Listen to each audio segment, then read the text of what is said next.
Hey everyone, Britta Albert here. If this is your first time here, I'm a spiritual transformational life coach. It's my goal for this channel to help you overcome the obstacles that are standing in the way of you living your best and most authentic life. In today's video, I want to talk about your inner child and inner child healing. Now, what is your inner child? If you go back to the video that I did with Jody Grasso, we talked about the ego. And the main thing with the ego is that the ego protects the inner child. Our ego develops these ideas and behaviors throughout our life as we encounter traumas, pains, betrayals, shame. Our ego wants to protect our inner child from feeling unsafe. So the entire point of the ego is to help you, and it becomes this helicopter parent that oftentimes gets in the way. The intention is there to protect you and love you, but oftentimes holds us back from our true authentic selves. So when we address the inner child, we go back to those traumas, those memories where we felt scared, where we felt unsafe, where we felt hurt, we felt betrayed, we lost our self-confidence. And each one of those memories, we go back, and now with the wisdom that you've gained as an adult, you can have an inner dialogue with yourself. Essentially, as the adult mindset that you have now, go back to that memory as the child you and tell yourself what you wish you knew at the time. Help yourself help the child you understand what you didn't understand as a child in that moment. So say, for example, if you were on the playground and you got picked on because of your physical appearance, either your clothes or your body or anything like that, and as a child, you felt very, very self-conscious. It was the first time in your life you ever felt self-conscious. What you would do is you would sit, and you could either have your eyes open or your eyes closed, whichever is more comfortable with you. But you want to recall that memory into your mind and picture that you, say if it's a 7-year-old you, picture 7-year-old you in front of the adult you. What would you say, knowing what you know now? A good example of what you could say is, these things don't matter later on in life. You become the person that you've always wanted to be. You are safe, and in the future you'll have many friends who don't care what you wear, they don't care what you look like, they don't care what you sound like, they don't care what kind of family you come from. And you can name these friends that you meet later on down the road. Some examples of things not to tell your inner child would be exactly what you wouldn't tell a small child today. You would not sit there and tell your inner child that those kids are jackasses, those kids are jerks, they deserve blah, blah, blah, don't worry about them, they're assholes. Anything that's putting down other people is not going to help your inner child feel safe. If anything, imagine that your inner child is an actual child that you are raising. So when you speak more hate to your inner child, you're literally teaching your inner child more hate, because those parts of you, they exist within you. And if you can imagine your inner child seeing the world through your eyes as an adult, that's where our triggers come from. Then down the road, you'll see other people treating other people badly. This bitterness, this hatred will come up in you, and you'll start to lash out. And you might not even realize why. You might not remember, oh, well, that time on the playground when I was 7 years old, these people were mean to me. It's very difficult sometimes to correlate why we do some of the things that we do, or why we lash out with these different triggers that we have. Why you can start crying or all of a sudden feel depressed walking through a grocery store and you have no idea why. And it all correlates back to that one time when you were 4 years old and you wanted a cookie and your mom said, no, come on. And you said, please, can I have one? Your mom said, no, I'm leaving without you. And although she was bluffing, she wouldn't actually leave the grocery store without you. She started to walk away. And this instilled in you this fear of being left, this fear of being abandoned, this fear of being alone. So now you walk into a grocery store and you are just browsing around and you end up in the bakery section where the cookies are, and you have this overwhelming feeling of fear or sadness and you just don't know why. These are triggers. These are what you would call your inner child seeing the world and life through your adult eyes. So what we do to heal that past trauma, again, you sit down in a quiet space For me, it's easier to close my eyes because it helps me visualize, it helps me better use my imagination to picture the little Britta in front of me and help her understand her world and help her understand that she is safe, she is loved, she is whole, she is perfect, she lacks nothing, she's not ugly, she's not stupid, whatever I'm dealing with at the time. And you'll find that when you start with the main triggers that you know, you'll end up going up in age. So you might start back when you were 3 or 4, and then you're gonna jump to when you were 12, and then you'll jump to when you were 23, so on and so forth. It's okay to jump around, it really doesn't matter. The thing that matters is that you're giving your inner child a voice. You're making it feel loved, you're making it feel secure. And in doing that, you are allowing yourself, you're holding space for yourself to feel and process that repressed emotion. That's why there's so many people who are so angry right now who are writing, because how long has this been repressed within them? How long have they been angry and hurt and betrayed and made to feel less than? And this is not a political video. This is just to help you understand that people from both sides, well, there's more than 2 sides in the situation, people from all sides, anyone who's out there screaming, who feels like they are offended by anything that's going on, whether it has to do with the virus, whether it has to do with the economy, whether it has to do with civil rights, it doesn't matter. Anybody who's out there getting triggered, getting angry, it's because there's things that are inside of them that are repressed that will not stay buried, because nothing ever stays buried. And there's a healthy way to deal with that emotion. It is okay to feel anger. It is an emotion. It's not something to be ashamed of. It's not something to be repressed and shoved back down.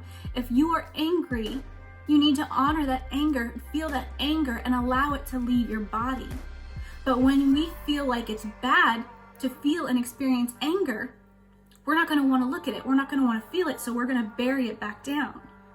Well, obviously that's not healthy, because it's going to come out in other ways.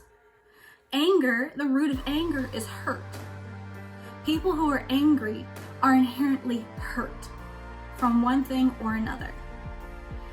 Everything comes down to either love or fear, and every emotion comes from the root of either love or fear. So it's up to us. It is our responsibility as healthy adults to go back in our childhood, go back in our younger years, and heal these traumas that we felt. Now I have another video, is all trauma negative? And as you watch that video, the main thing that I touch on is that trauma is a spectrum. Everything is a spectrum. There's good trauma, or what you would label as good positive trauma. There's painful negative trauma, and there's everything in between. So it's up to you to distinguish what needs healing and what doesn't. If there's something that does not trigger you, although it might trigger somebody else, there's no healing needed for you there. You want to go to where you're triggered. And this year has been such a blessing and such a gift on so many levels. If we let go of all of the pain and realize that that pain is a gift, realize that these triggers are a gift, they would never show us. We would never know that these things were buried unless we felt them, unless it's brought to our attention. How can you heal something that you don't know exists? How can you reach a trauma that you were completely oblivious was even there? Just in this last week alone, I have had more triggers being around my family, which is totally normal, totally healthy, than I have in the last several years. And it's not to say my family's bad, and we definitely don't have a bad relationship with each other. There are just memories of things that I have forgotten. And being around my family in the same household, I haven't done that since I was 18 years old, 17 years old. So there's a lot of things that I have forgotten about the way that I used to live or the way things used to affect me. Had I experienced this 2-3 years ago, I would have been very upset. But now I understand, and I'm grateful for the fact that these things are brought to my attention. Right now, my dad is trying to sell his house because they want to move down south where we are, near where we're at. And he wanted to have his house, somebody wanted to come view the house. So we had to clean everything up and make it look really nice, just like you would for any house showing. Makes perfect sense. Well, growing up, my parents were contractors, and so we always had our house up for sale and then the new house that my dad built up for sale. And whichever one sold first is the one we would move into. And most of the time, it would be the house that we were living in, because people like the look of furniture. It helps them to be able to picture their future, makes it feel more like home. And so I felt like my life was always on display. My room always needed to be perfect. I could never settle in. I could never relax. I had completely forgot what that felt like. And I realized that when I was packing things up and getting things ready for this person to come view my dad's house, because of course we all had to leave and we had to find something to do while the house was being shown, it brought back this flood of memories. And I realized that somewhere in there, my child mind equated this feeling of not being safe. And it's not that I felt like I was in danger. I just didn't feel like I could settle in to my home. I didn't feel like I had a home. Although I had all these very nice houses to live in, I never felt like I could relax or be myself or be authentic. But I couldn't, in my mind as a child, there's no way I could articulate that. I had no idea that's the agreement that I was making within myself. But when this trigger came up and I started to feel angry and I started to feel sad, literally out of nowhere, just this chaos of trying to clean up real quick and make everything nice and get out of the house, I started crying because I realized that that was painful for me. But had that trigger never came up, I couldn't address it. I couldn't heal it. I couldn't allow myself to feel those emotions that I'd buried so long ago. So why is this so important to do? It might sound silly if this is something you've never done, to have this inner dialogue with this you, this child you from however many years ago. But you'll find that when you give it a voice, you finally are able to heal it. You have to feel it to heal it. I don't know if you've heard that saying before. It is so true. If you feel these feelings, I've talked about this before, when we feel happiness, we feel it without resistance. We allow happiness to come into our lives. We embrace it, we love it, and we let it go. It flows through us without any resistance. When we feel things that are on the negative spectrum, we resist them. We don't want to feel them. They don't feel good to us. And so because we resist them, we end up burying them. We never let them go. So they're constantly trying to come up. Everything is energy, and it's trying to get out of you. It's trying to heal. It's trying to move through your body, just like energy does. It comes and it goes. It comes and it goes. Energy doesn't stay. We're the ones holding and harnessing the energy of the negative emotions and feelings. But when you allow them to be without resistance, they'll go just the same. They'll leave your body. You won't be dealing with the same traumas anymore. You'll have the same memories, but they won't trigger you the same way.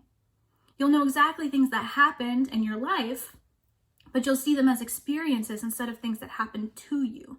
We no longer look through the lens of victim.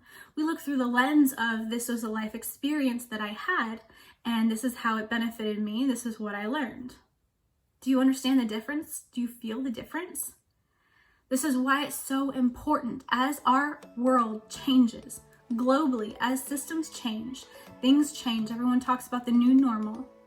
And I know it might seem scary, it might feel uncomfortable, but the world that you've always wanted to live in, if you knew that you can live in the world you've always wanted to live in, and it's right around the corner, would you not courageously step forward into it?